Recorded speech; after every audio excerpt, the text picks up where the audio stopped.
given my adhesion to what I did before, nor has my mode of dealing with the things of sense undergone any change.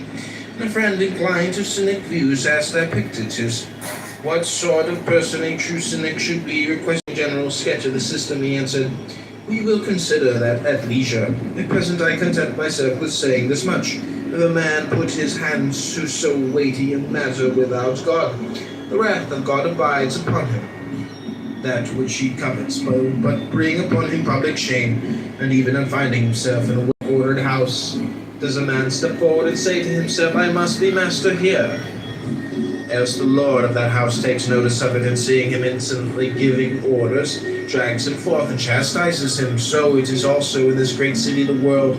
Here also is there a lord of the house who orders all things. Thou art the sun. In thine orbit thou hast power to make the year and the seasons, to bid the fruits and the earth grow and decrease, the winter rise and fall. Thou canst into measure cherish with thy warmth the frames of men. Go make thy circuit, and thus minister unto all, from the greatest to the least. Thou canst lead a host against Troy, be Agamemnon. Thou canst meet Hector in single combat, be Achilles. But had Thersites stepped forward and claimed the chief command, he had been met with a refusal, or obtained it only to his own shame and confusion of face before a cloud of witnesses. Others may fence themselves with walls and houses when they do such deeds as these and wrap themselves in darkness. They have many a device to hide themselves. Another may shut his door and station one before his chamber to say, if any comes, he has gone forth, he is not at leisure. But the true cynic will have none of these things. Instead of them, he must wrap himself up in modesty, else he will bring about himself to shame and naked under the open sky. That is his house, that is his door, that is the slave that guards his chamber, that is his darkness. Death, let it come when it will, but whether it smite but a part or the whole, fly, you tell me, fly. But whither shall I fly? Can any man cast me beyond the limits of the world? It may not be, and whithersoever I go, there shall I still find sun, moon, and stars. There shall I find dreams and omens, and converse with the gods.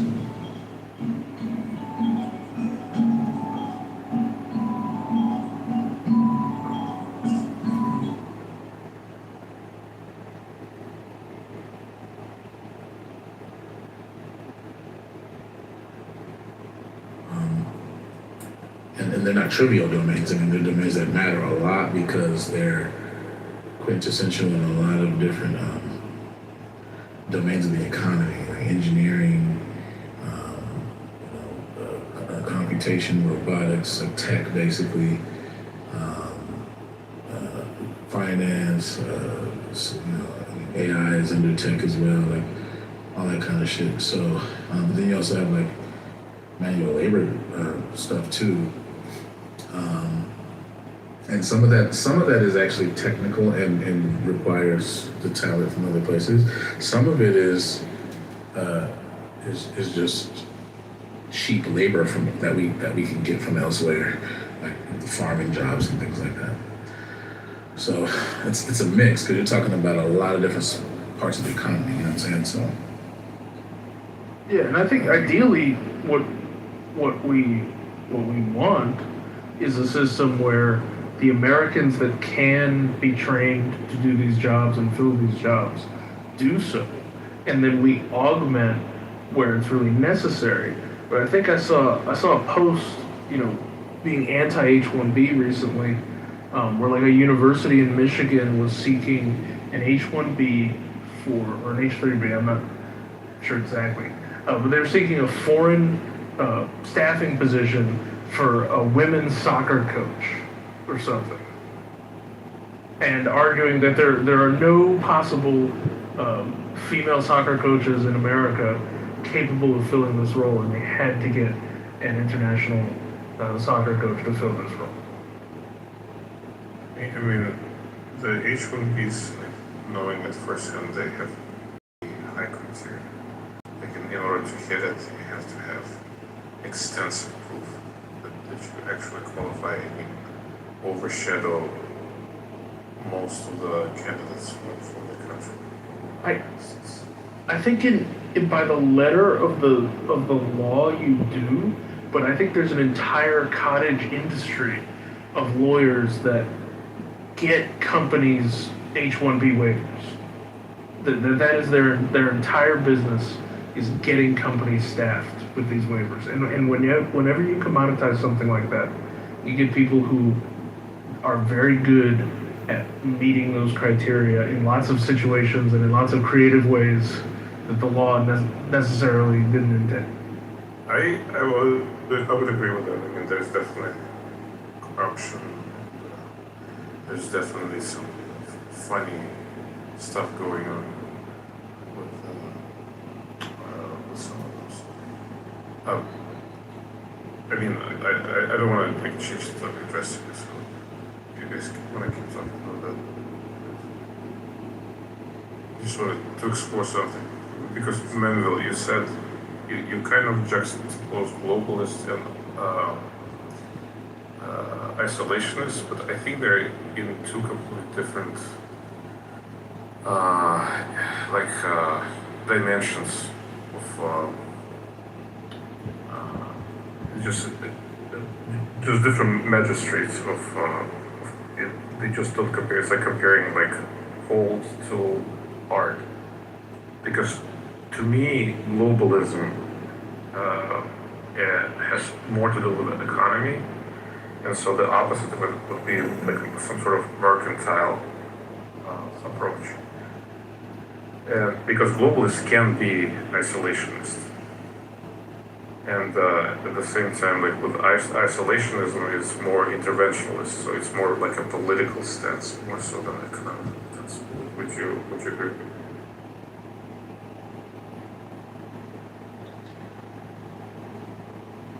Well, I think we might be conflating economic protectionism with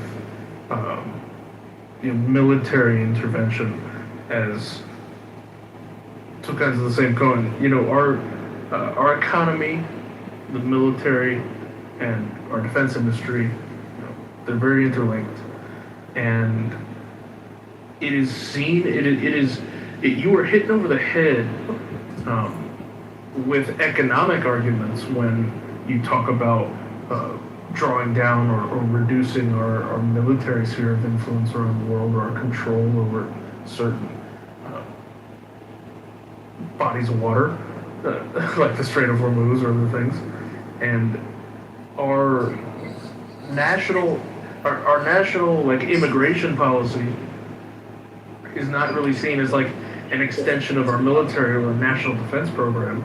It's seen as pure economic benefit. So you're also hit with an economic argument from that, but there's no like separate. Someone's either filling the job and they're either a citizen or they're not, right? They either have legal status through a waiver or a visa, or they don't. And those policies, it doesn't make you isolationist or globalist necessarily to be dealing with critical staffing. I don't think that meets that threshold. It is more of a military intervention around the world, or diplomatic bribery around the world. I mean, aid that we deliver to other countries for some, intangible theoretical benefit that we get at home. And I don't think the deliverables on, our global aid packages, even setting the military aside, right, in any way justify the amount of crap, for example, that we found with USAID. And the blind defense of USAID specifically is one, shocking, and two, exactly the issue we have with a misappropriation of resources or a platform that's not America first. Because you could say all you want, but when you're in the back of in the executive office building and you're signing these ridiculous, trans drag shows for Zimbabwe, funding grants. No, I mean, I get it. I get, like, you gripe with the previous administration. What I'm trying to be more kind of nuanced about is that isolationism and globalism are not the two opposites of each other. They're not antonyms to each other. because a country can be globalist and isolationist at the same time. Like, I'm trying to think of a good example. I think, like You mean Switzerland global on trade, but isolation on military intervention. on politics. It's not just military, but just political involvement into world affairs. Like you take any of those, like maybe like Taiwan or Singapore, or, what would be like other hubs that are very open trade, very very like low tariffs and stuff. But at the same time, they want to have nothing to do with global affairs. They are present there as little as possible. But what I would, the way I would describe the current administration is that it is mercantile in terms of its economic policies, and it's interventionist, actually. So it's the opposite of isolationism, and at the same time, it's the opposite of globalism. So they have focused on trade. They impose all of those tariffs across the board, but at the same time, they're more than willing to get involved and engaged in public affairs. And I think one of the disappointments within like the MAGA ranks was that there was a false juxtaposition of globalism to isolationism, and that is why people within the MAGA movement have questioned Trump and have gripes with Trump, because they didn't completely like understand that those two terms, they are on completely two different planes and have to do with completely different type of activity.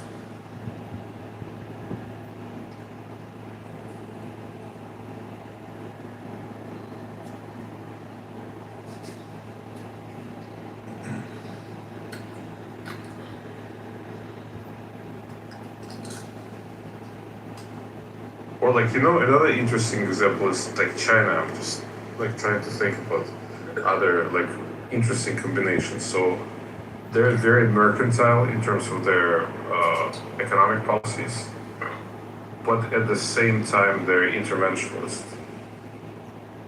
Also, like they're very involved. Like that's very similar to what the United States is doing currently.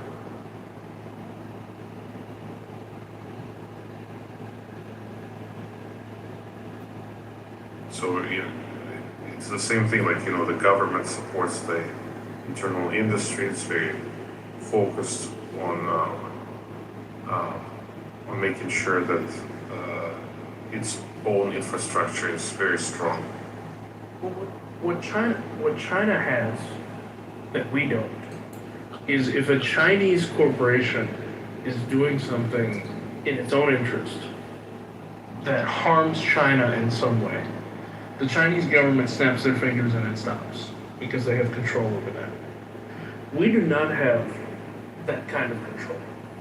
And we are at the mercy of corporations' good sense or goodwill towards the United States and body if they would do something to harm it.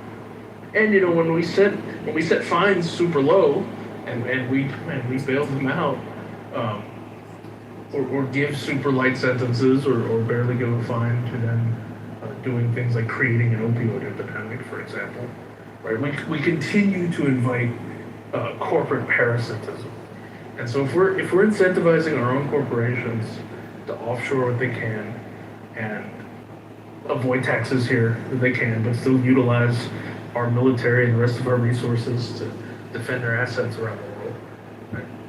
Then we're I mean, I'm not we're paying arguing our for protection that. money to the federal Yeah. to the federal government, and for them to run and provide those services to other people is insane. No, I think everybody on both sides of the aisle agree.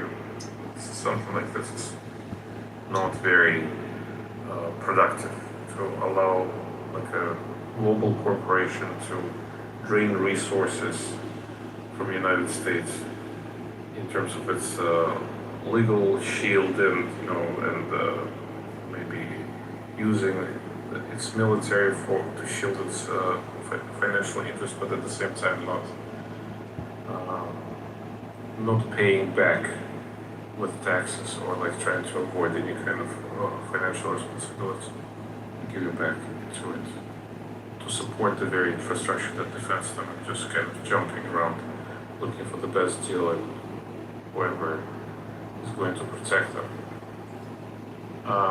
But that's not what I'm saying would be better. I'm just trying to differentiate between the two different planes. One is more politically oriented, more military oriented, and the other one is more economically oriented. Because honestly, I think the combination of being mercantilist, that's how you pronounce it, and being interventionist, I mean that's not a bad combination.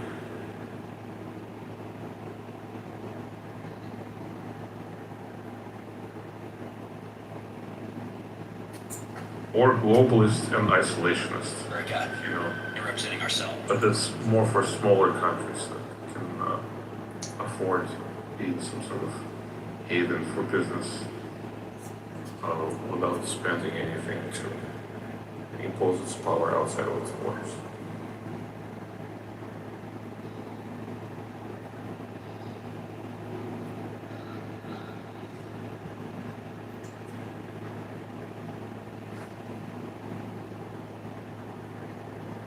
I do appreciate some of the efforts to get more Americans to participate in kind of a dividend level of our exploits around the world, or of the tariffs that we're able to charge, doing some kind of return on your tax investment to average everyday people. I mean, maybe it should go to people 18 years and older. Maybe it should go to people at a certain. Whatever happened to the freedom dividend? Well, yes, it's like that basically, but that was to be funded with tariff revenue, right?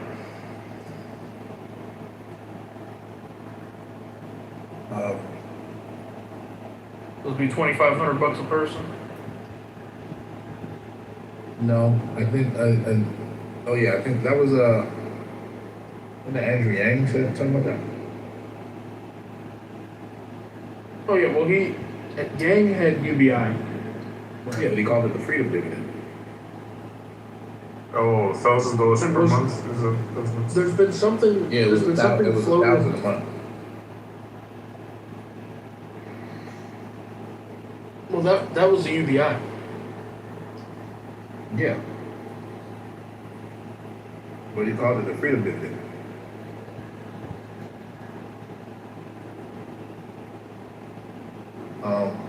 Trump wanted to give, what did Trump, the savings from those who's going to give people money, what do you call those? Well, there's supposed to be a Trump account. They were supposed to seed a 401k or seed a college savings. Different. I'm talking about everybody was supposed to get checks because of the money those save people. Was it temporary, Jason, or like in perpetuity? No, it was temporary. It was like one time.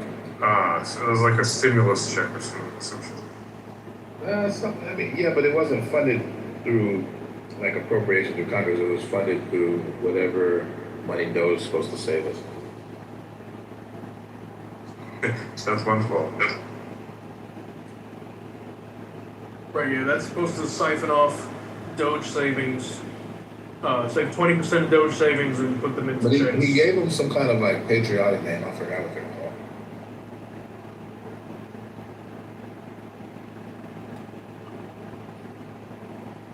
But that never came to fruition. So, like a bunch of Republicans wasn't doing that. So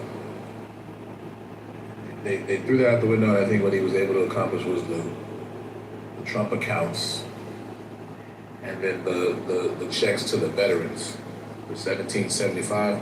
Remember those? Or was it like a citizen's wealth stimulus or something like that?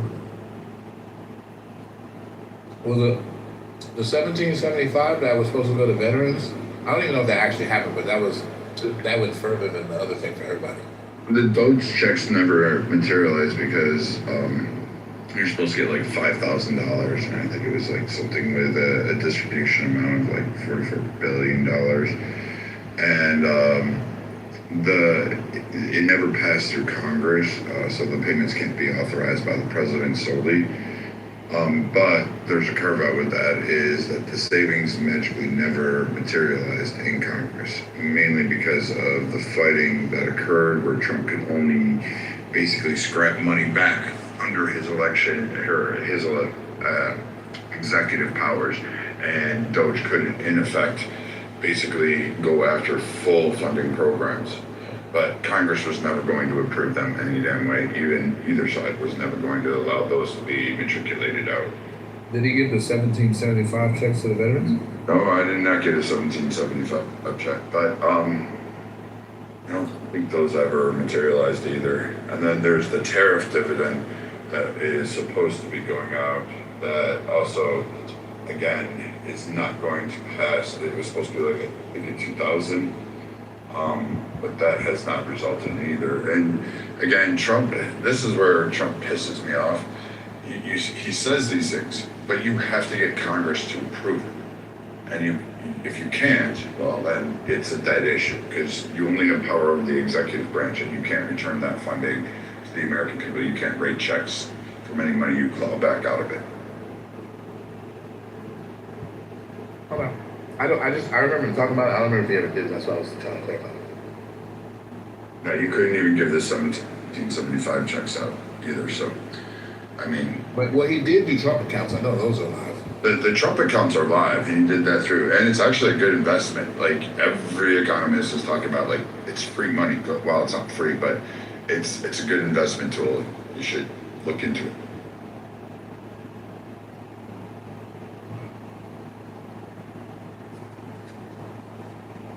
Well, remember I had one of these MAC rooms, and I invite the MAC crowd to account for their buddy Trump. I'm gonna ask them about all the promises that he never kept.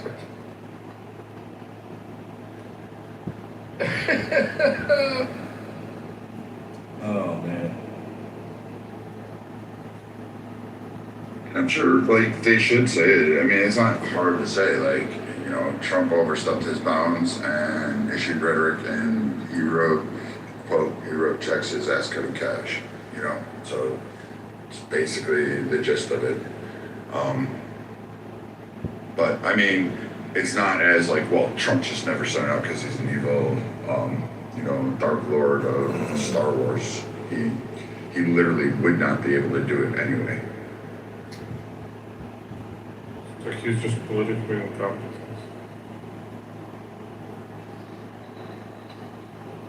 I mean, you know, Did he successfully do the no tax on tips? Did that pass? it's in the, Yeah. that's done. Well, he delivered on some stuff, I guess, but Yeah. And no tax on overtime, although what's weird is some states are holding out against that. So it wasn't adopted by every state. I know that they were primarily Democrat states that were holding out against doing that. So, you know, that the states have to adopt that. So that's kind of I would say it's a win for Trump because he put it on the table. And if people are going, well, I still get taxed on my tips, or, you know, I get taxed on overtime, well, and your bonuses, well, you're going to have to speak to your state reps because they need to adopt it. oh yeah, that's right. Democrats undermine that in certain states. I remember that. Yeah. Just so you're aware, though, you have to make $37,500 in overtime in order to fully take advantage as a single filer.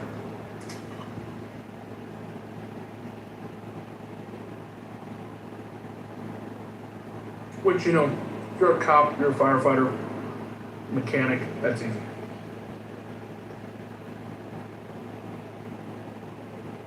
I don't know, there's plenty of jobs. You go right now, go out into like the oil fields, go work the energy corridors, and making that kind of money.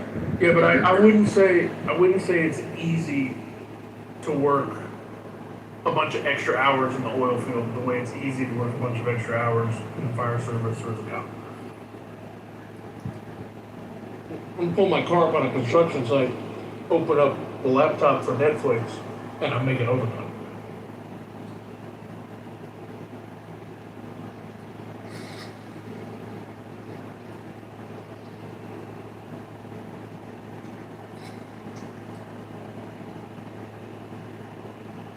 Honestly, though, I have some issues with how cops and firefighters, first responders get overtime and how they can max out on it. I mean, I'm just saying our service people never got overtime, and I kind of feel a certain type of way about it at times, especially when I hear that cops are doing TikTok dances, and I'm looking at the overtime budget for that, and I'm like, why are you on fucking TikTok then?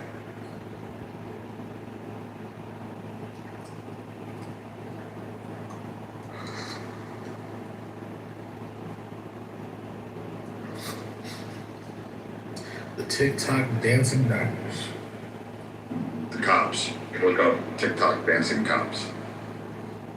Oh, the cop. I think you're talking about the nurses and stuff during COVID. Oh no, I was talking about like cops and first responders that do like Instagram and TikTok dances. I don't know what happened, but usually on my like Instagram feed, it's usually like very specific to what I like. Usually nature, outdoors, some interior and exterior design builds, things like that. But occasionally what'll pop up and it'll be like a cop holding his video up, doing a dance, and and all this stuff, and I'm like, yeah, really, I wonder how many takes it took. Yeah, that is probably about an hour and a half worth of work. Yeah, and we just paid for that 1 hour of you. We probably were on overtime. How do you know they were on duty? They have their car and they have their full uniform on. Well, that doesn't necessarily mean that they're on duty, but there are departments jumping on the trend, like making videos for their department too, so it's kind of a mix. Well, like, if you have like a community outreach where officers are like out in the community playing basketball, are they on duty? Are they getting paid for those hours?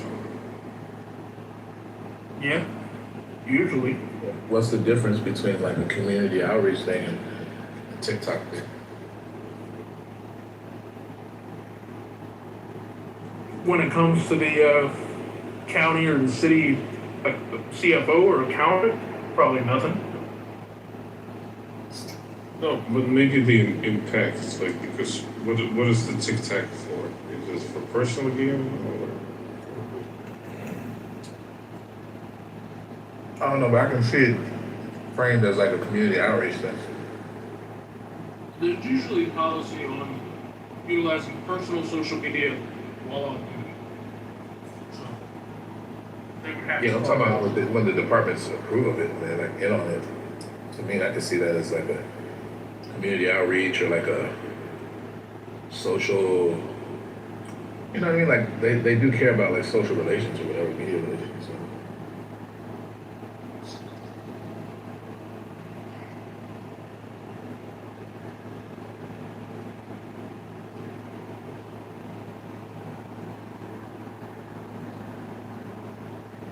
I'm old school too. I don't believe police so. spread.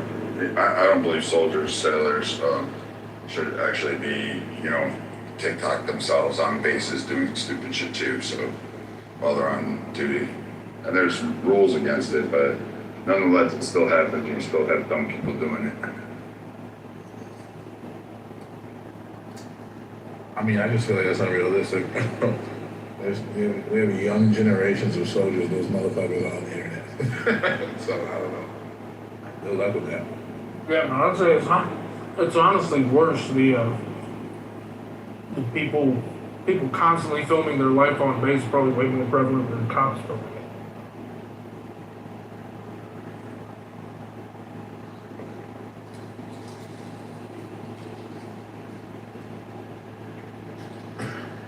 Did Pete Hexhead make it so that you had to get your testosterone levels tested in order to be in the military?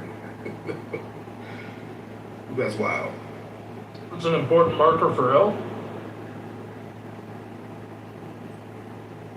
For women?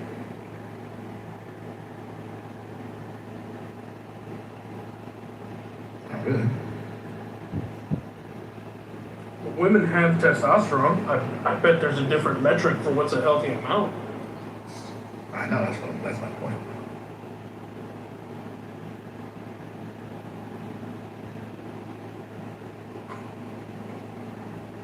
There you go. Lift the gender ban on serving in combat arms and just set it at a testosterone level.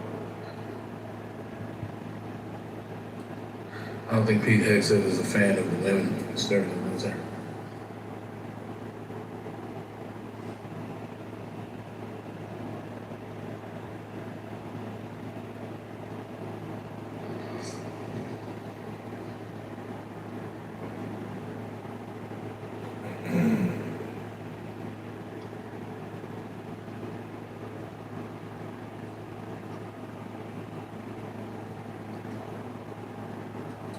What's up with the Department of War? Make sure you're right. What's the old name? Department of War. It's weird that the dude who ran on No New Wars renamed that department to the Department of War on his watch, and then started the war when I ran. That's odd. That's ironic. You know what's odd is that we always referred to it as the War Department prior to changing to the Department of Defense. And even still would say Defense Bill, Department. just swallow first before you speak, right?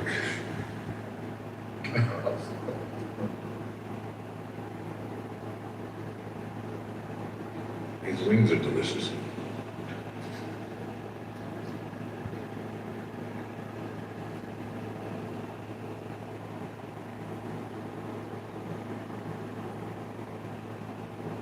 Well, I had burnt lamb over your head.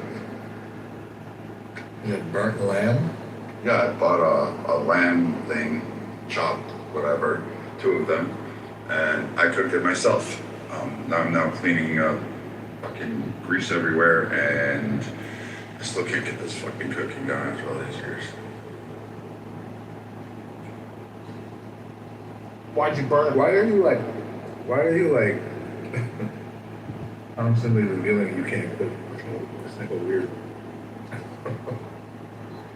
Like, do you want to learn, or I'm taking a cooking class. I actually signed up for the next one. They're like expensive, but it's at this kitchen supply place. They have this whole bag thing. Le Soeur is the name of the store or whatever, and they're going to give cooking classes. I started beginner one in a couple weeks. But like, Have you ever checked out how to cook with all?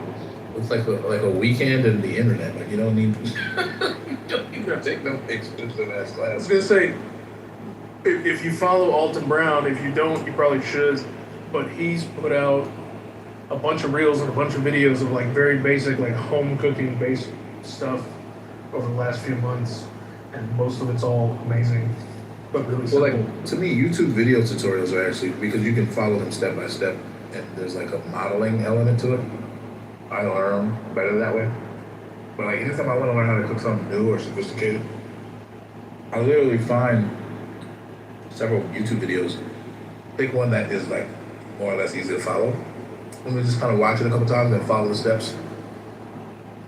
You know what I mean? And that way you're not left hanging, because you have somebody kind of guiding you. And then once you do it a couple times, then you can kind of do it on your own. You know what I mean? I hear you.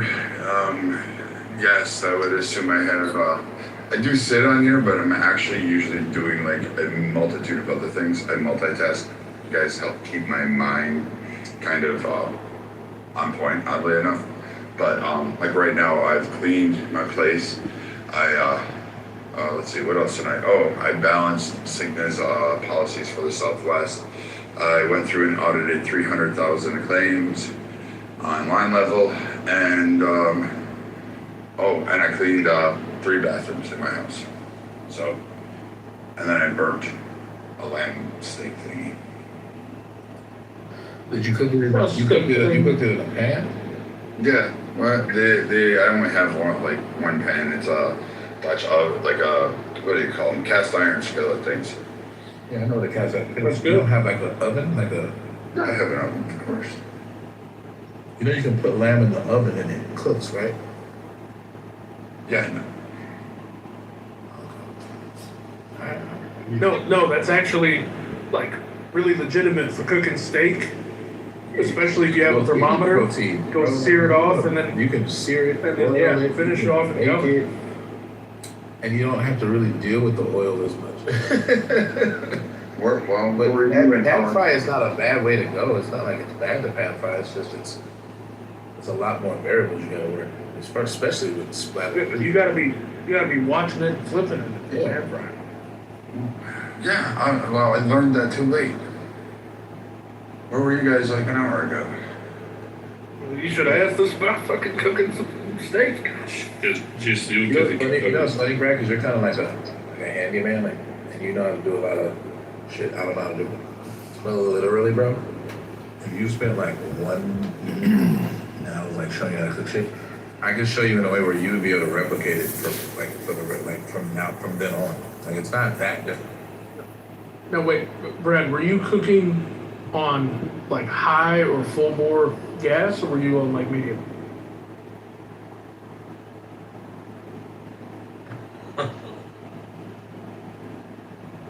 Well, lamb You is should, unless you're boiling water, you really shouldn't be cooking steaks or anything on fucking high. but you know, from what I remember, lamb is just notoriously difficult to cook. I mean, if you overcook it, You're it fucked. becomes like a rubber. If you undercook it, it has this like goaty taste to it. Very gamey. I had it between medium and high. Yeah, you just gotta watch it. There's a lot of techniques. Even when you pan fry, like you can, especially if you do a steak. Like when I do a pan fry steak, bro, you wanna do like a base, like you put butter, garlic, and like rosemary, and some other stuff you can put in there, and whatever your preferred like spices. And you literally like tilt the pan, and you have like a spoon, and you keep spooning the butter Base, onto yeah, the base butter. Basically, And you, But don't you just let keep the doing butter that because burn. the hot butter actually cooks the steak. It's in it like the flavor profile of that shit is wild. Like It's like deep frying, but you want to put a little rosemary. no, it's not. or No, some it's not thyme. like deep frying. It's not like deep frying. Because deep frying, you It's have to shallow frying. saturate it in oil, in so much oil that it actually like, and then it has to be super hot too. It's actually in many ways not like deep frying. It's pan shallow fry. frying. It's really a sear. It's not a fry. It's a sear. But you can technically call it frying because some of those same processes in frying do occur in the pan, but it's just different. But anyway, like that's one technique. But you I'm can talking do about pan fry coating- where you just cook coating one side the- and flip, and then if you really want to get fancy, you can turn it on the sides and stuff like that because you want to render that fat. Because that's what the Yes. fucking flavor is. But the thing with pan frying is that if your cut isn't thick enough, you're going to have to pull it before you develop a really good sear, because you're going to overcook the inside trying to go for that sear. So you have to kind of give up on it when pan frying unless you have like enough, unless you're over like an inch and a half. You Well, really that's why you it's turn really it difficult to down develop and finish that it off. That's why you turn it down and finish it off. You simmer it, or you can finish it off in the oven, and that way you can control like the texture and everything like that, the internal temperature like that. The sear is to lock it. It's really for the outside flavoring and to lock in the juices. That's really what the sear is. I would say that if you can keep the steak moist, give it kind of like a little bit of wine bath, coat it in oil, put it in the oven, get it up to temperature, and then sear it off, reverse sear in a hot pan. That would be better than just trying to. So I See, tried. well, The wine is flavoring it. Yeah. I tried one of those, like, you know, like on my Instagram thing, they pop up this, like, there's this guy or a group of guys, they cook by rivers, so they cook on stone things, and I'm okay with a campfire. Like, I can cook over a campfire, and that's pretty easy to do. But Yep. Talking about the guy from Kazakhstan? I have no idea where he's from. There's a couple of them. Electric cooking? He just washes off a rock and he like. But chops- honestly, Brad, I think it's because you just understand the kind of, and I'm going to use a fancy word, the gastronomic principles as they apply to campfires, but not as much as they apply to like stovetops. You are absolutely 100% or ovens. Do you own a grill? Yeah. I have one of those charcoal ones, and then I have the big solo stove cooking kit, and then I have what they call a cowboy pendulum that you can, basically hang Those are fucking amazing, bro. Oh, they're easy to make, there's a kit you can literally, I was really pissed after I bought mine from Tractor Supply. You can just go on Amazon, and all you need to do is go out and get 3 wooden poles and hang them out there, and just get them at like 8 feet. You can cut off treetops or whatever, parse that out, shim them down, put it through this little tripod, and it'll hang for you.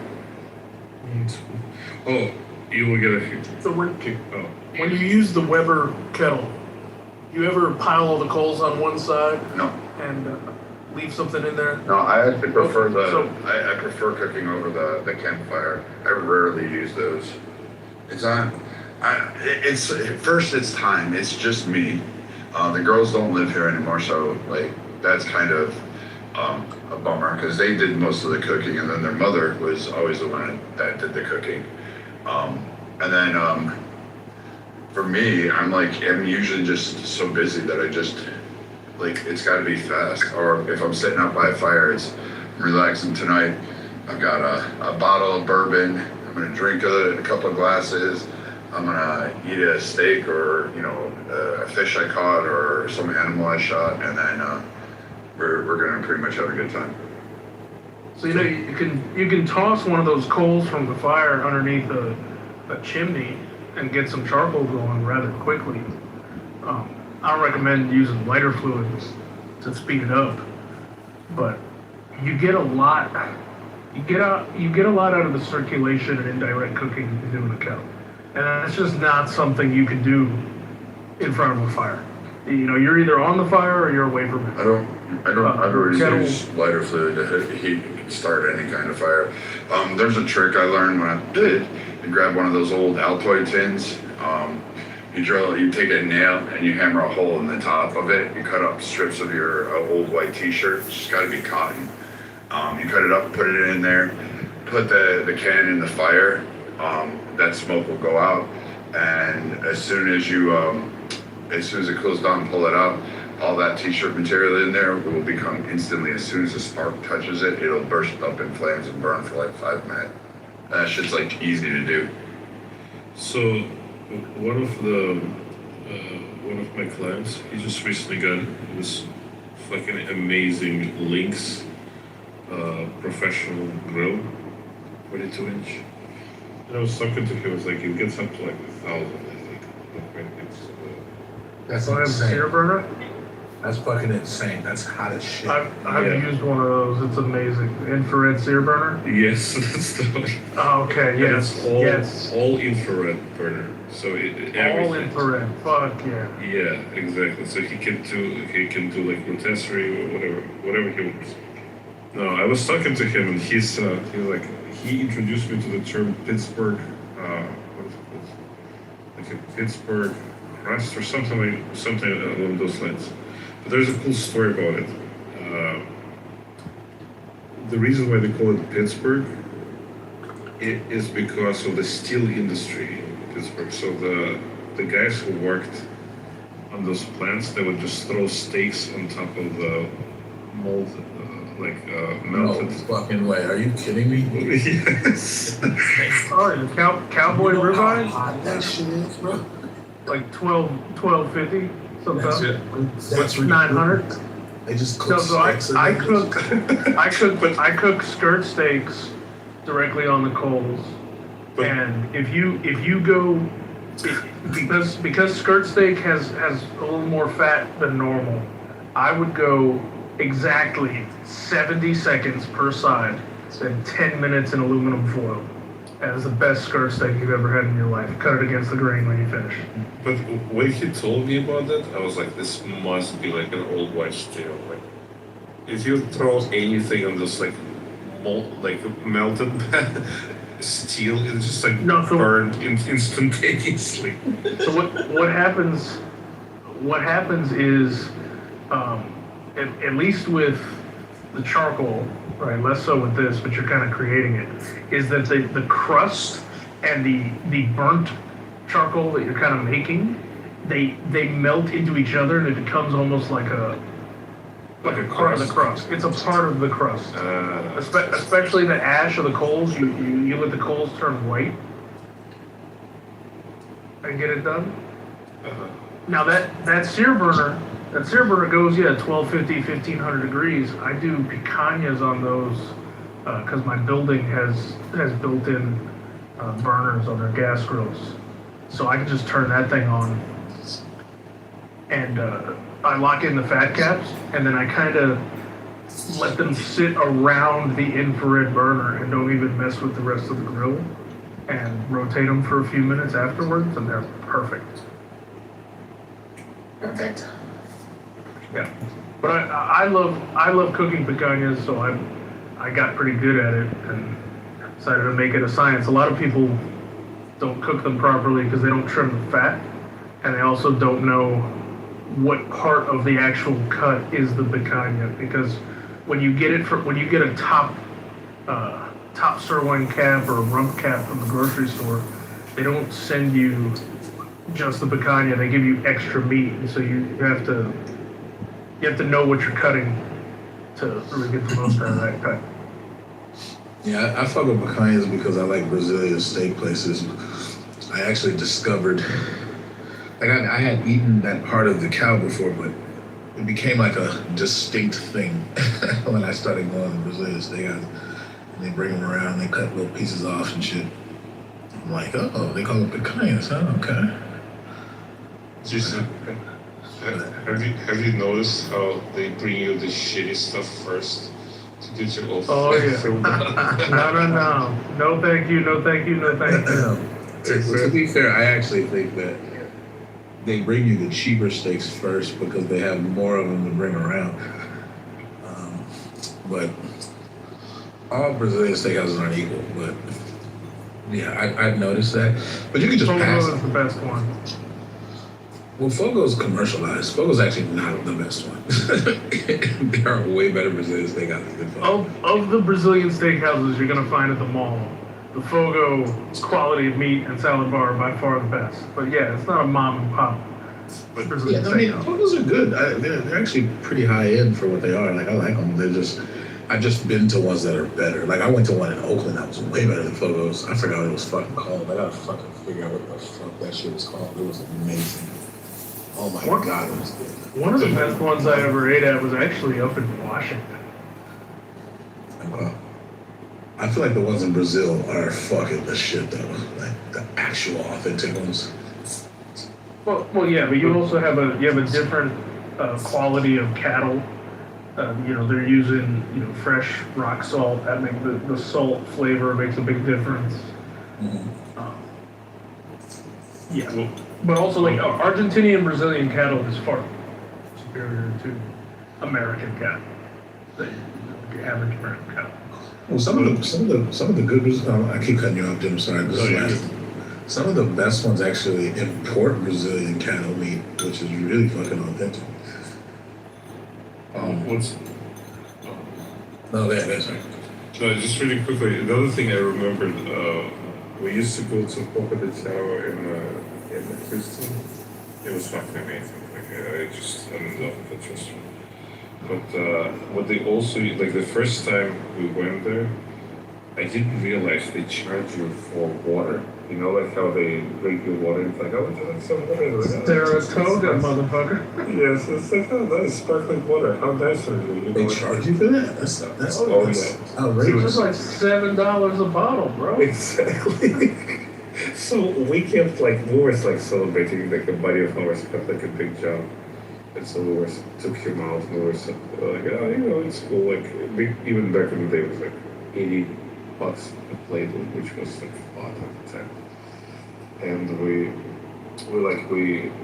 finished our meal, and they brought this water, saying, "Oh, would you like some water?" I was like, "Oh yeah, absolutely." Like we keep filling it with sparkling water, and then we get the bill, and I think we're like all big boys, so each one of us, like besides getting his share, had to pay like $120 because of water. Just the water was like $40 per person. It's fucking insane. That's a big baller with the waters. That's ridiculous. So my record, It's my like, record at Mr. Chow was $280 in water. oh god. No, but it's like, oh, those fucking amateurs, they have no idea what they're doing. Like, let's give them some fucking. That's crazy. I would never pay that much money for water. So it was sparkling. It wasn't regular water. Yeah, but you know, like, usually in the restaurants with that like statute and that level, like there's certain things that come complimentary, like you get fucking sparkling water complimentary. Yeah. But no, they squeeze you like lemon. Not in Miami. Shit. That's not But even the still, like when they offer you still or sparkling, you're gonna get charged and you're gonna get served bottled artisanal water. And if you want tap water, you have to specifically say, I would like tap water. Oh, fuck. And they're gonna judge the shit out of you. Does Fogo give you cheese balls complimentary? Yes. Okay, because How they cage a you. shit ton of those last time I went. I was like, God damn, it's a lot of Well, cheese. Fogo does they do the yuca, or like it's not yuca, it's the tapioca fries, and the fried bananas and the powdered Cajun complimentary. Yeah. Oh, it's You can get some pretty good cheese bread, like doughs that you can just pop in the oven at home. Legit. I think I fucked up because I ate a crap ton of those and it like filled me up, so I couldn't eat as much meat, which annoyed the hell out of me. And I think that's the purpose of them. you know. Also, when you reminded me when I was in undergrad, we had this Indian restaurant, and at the time, like we didn't know any fucking better. We would go there for buffet on Saturday, and we would just gorge, and we had like a house with like 5 guys, and we would just gorge, and just put them out of business. And whoever ate the most would not have to pay for their bill, and we just kind of measured in plates, and usually it would be even amount of plates for everybody. So the tiebreaker was those like deep fried, what is it called, sugar balls. You know what I'm talking about? It's like a dessert type of thing. Sugar balls? It's like deep fried. It's like deep fried, like it's dough balls, but they like deep fried with sugar. Like donut holes? Huh? Like donut holes? Sort of like that, but like the Indian version of it, when they like deep fry them and there's like a syrup, like a syrup on top of it. So we would get like a pile of them, and we just go around the table one by one until like, people would just give up. The last person standing would get his bill picked up. Have either of you guys ever had Mr. Chow chicken satay? No, I haven't. No.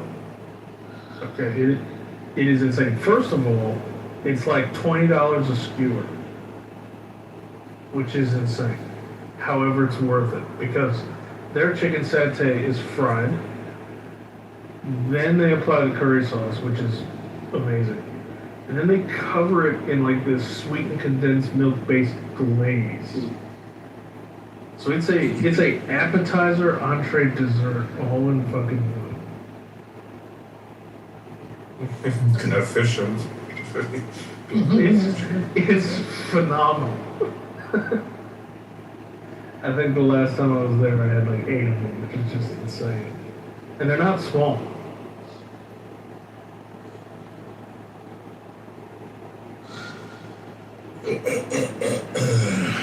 They also have the least fried rice you've ever seen.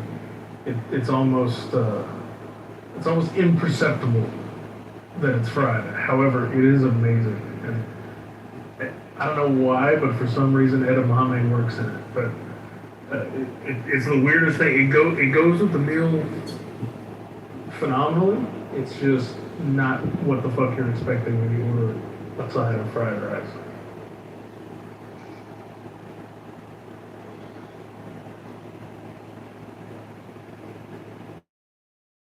I went through a phase, and now I'm on YouTube looking for it again, where I used to watch random people online cooking street food, and I just could not get enough of just watching these random. It's like it literally would be random motherfuckers somewhere in Asia cooking the shit out of something. I don't even know what it is. So I'm just like, check out Anticuchos in Peru. The best fucking street something food. about it being random and like out of like decontextual, where I have to figure out what the fuck I'm watching makes it more appealing. I don't know why. Like I'm watching these people they're like mass producing things, and they're just kind of like cooking it the same way every time, and then making it, and then they're just giving it to people on the street. Like, there you go, it is. Or like those, you seen those Turkish like ice cream makers with the like frozen plate? They pour out the cream, start adding shit. Yeah, actually. Yeah. I have one to try I've that. seen them Dude, before. I've seen hella shit that I don't even know what the fuck it was, so it's hard for me to like recount it, but but like one time I saw these motherfuckers, I think they were making, what the fuck is that shit called? It's like really doughy. I think it's from Japan. It's like this dessert ball thingies, and you have to like. Or is it like what is it called, like moldy or something like that, or no? Something like that. Fuck, I forget. But they have them in Hawaii too, because it's from Japan. It's really good. But anyway, I was watching them make it old school, and they were beating the shit out of this dough, bro. Like with like these hammer things, and there was 3 of them, and the timing and coordination. oh yeah, I've seen that, yeah. And I was like, whoa, they are really going to town on this shit, like. And they made like an industrial size of It's like this. It's like mochi. taffy like consistency. Yeah, that's what it is. That's the one. Okay, I And know. like mochi, but like old school mochi. Like these motherfuckers had hammers and like a stone bowl. And I was just like, wow, they are going to town on that shit. I never seen mochi made before, so it was kind of like fascinating. You know, Right now, I'm watching this dude he's literally cracking eggs with one hand on this big ass fucking griddle, and he's making Japanese style egg bacon pancakes on the street. Jason, do you ever watch this? He's like a younger chef who has like a very like hip YouTube channel where he like does different things like with different foods. Like he did like one episode of chocolate, doing different types of chocolate and like watermelon. He did like a watermelon steak and stuff. I'll send it to you. My son is really into him. Like he really loves watching it. And it's kind of cool because he also like travels the world and like introduces different types of food. And so in Japan, he went to the legendary fish market. They let him in, and he was like a special guest and stuff. And they showed like how they cut tuna, like the best. Some of those cuts are like $5 million just for the one plate. It's insane. That's insane. Yeah, it's Well, the Otoro. obscene. Because it's only the fatty section. It's kind of like the Wagyu.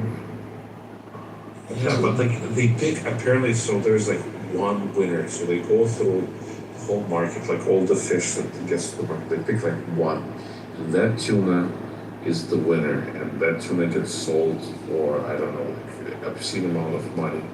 And then they do cuts out of it, and each cut has like a different level of importance and monetary worth. And they let him try like the most expensive part of the tuna. It was incredible. It was really cool. You could kick out of it. These motherfuckers are making a lot of whatever the fuck this is. Oh yeah. Say, bro. Well, it's also like they auction those fish. So like in each fish has like a place, like first place, second place, third place, and the restaurants like pride themselves that they got we got the 5th best tuna of the day. They can also charge like crazy amount of money per each. Not so cheap do they do. I guess it's not even just that the food looks good on it, because actually, what I'm watching now, I don't know what the fuck this is, so it doesn't really look good, because I don't know what it is, but it's the process. I'm fucking fascinated by the dude, watching these motherfuckers. Like the artistry. Not so much artistry, because they're not really making it look fancy, they're just literally industrialized, like they're just making it over and over and over again. Like think of the mundane, what is it, mundanity? Mundanity? I don't know how to say that, but the mundaneness of like watching people make burgers at McDonald's all day. They're just doing the same shit over and over and over again. I think it would be for some reason, because I don't know what it is, it makes it more intriguing. mundanity. I think it's mundane. I think there is a word, I just don't know what it is. So. I just said mundaneness. Oh shit, what happened to Mundaneness is a word. I don't know if it's a Scrabble word. Yeah, I'll Mundanity is also a word. Yeah, I just didn't know how to say it, so I was like, fuck it. Mundaneness. Oh, this motherfucker's deep frying whole chickens. That's wild.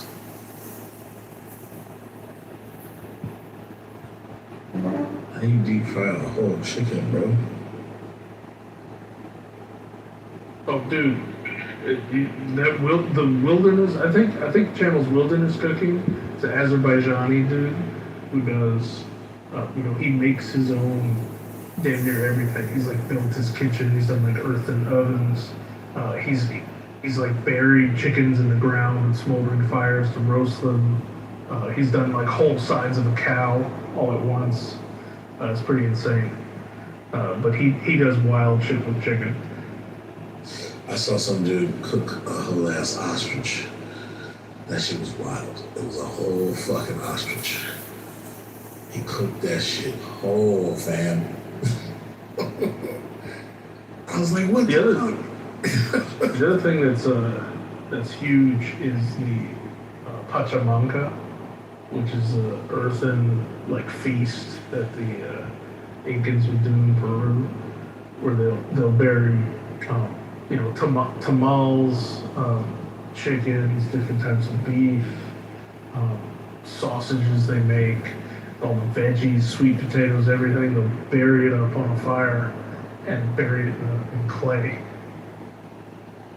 And like dig it out 8 hours later.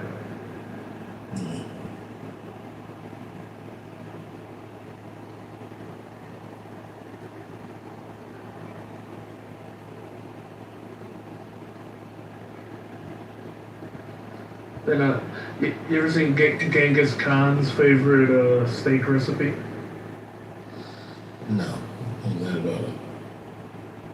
So it was a layered pot. It was a big, wide, like not a wok, but maybe 2.5, 3 feet in diameter pan, layered with cleaned river rocks, slices of beef, or horse, or I guess whatever the hell they had on hand, and onions and spices, and then another layer of river rocks and onions and spices, etc. Like on and on and on. So it's the meat, these onions and spices, and then more smooth river rocks. And what would happen is you would then fill it with water, you'd set it on the fire, and the meat would boil. And as the water evaporated, the meat would actually start to sear on the rocks. So it was kind of like a sous vide cooking method for meat, only it's directly touching water. And then as it boils off, you get the meat starting to sear on the rocks, and so you finish it, you take it off, pull the rocks out, and you have all this seared, thin sliced beef and all the spices and everything left. You pans pretty well. Yeah.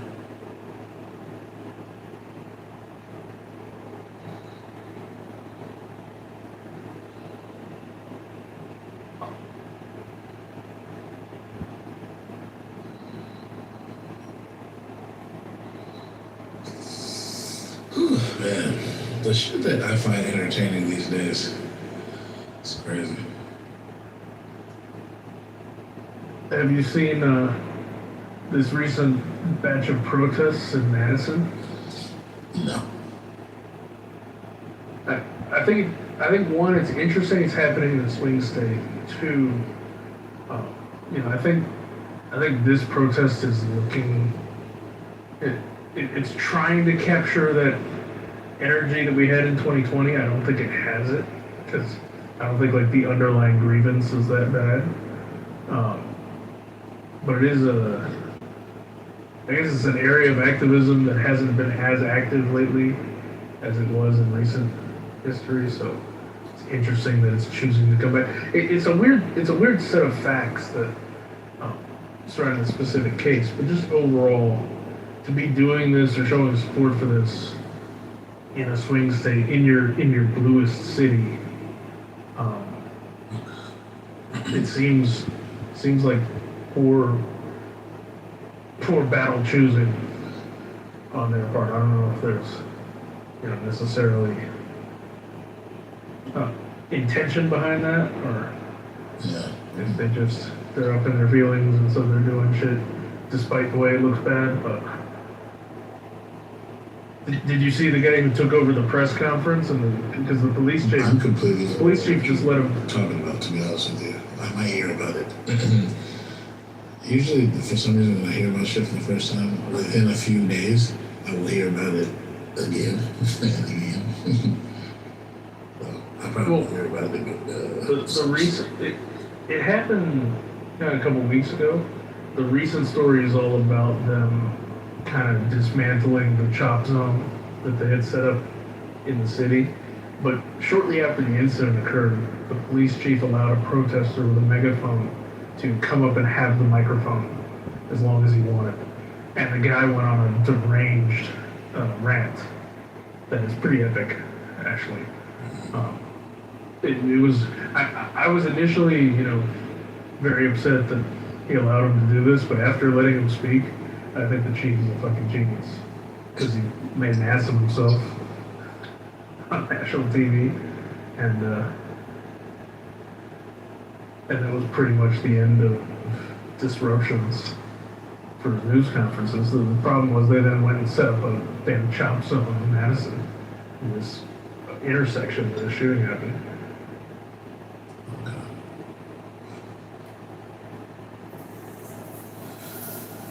I'm gonna want somebody to make egg bomb shrimp fried rice for no reason. Uncle Roger approve?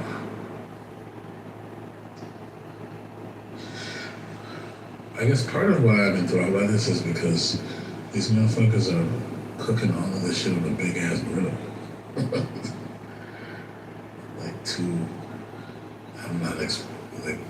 They're not really spatulas. Oh, they put this shit on like bamboo leaf? What the fuck? That shit is authentic. Yeah, I'm just gonna be preoccupied by this for a few hours till I fall asleep.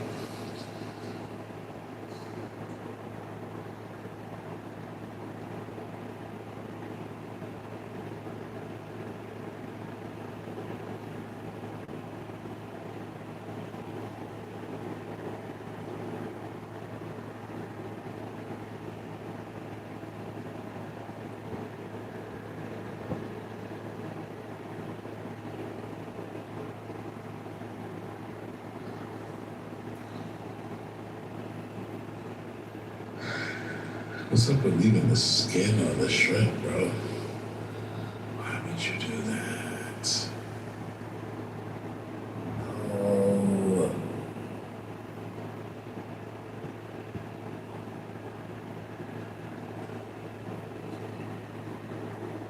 ruined it for me now. I don't want to watch this shit.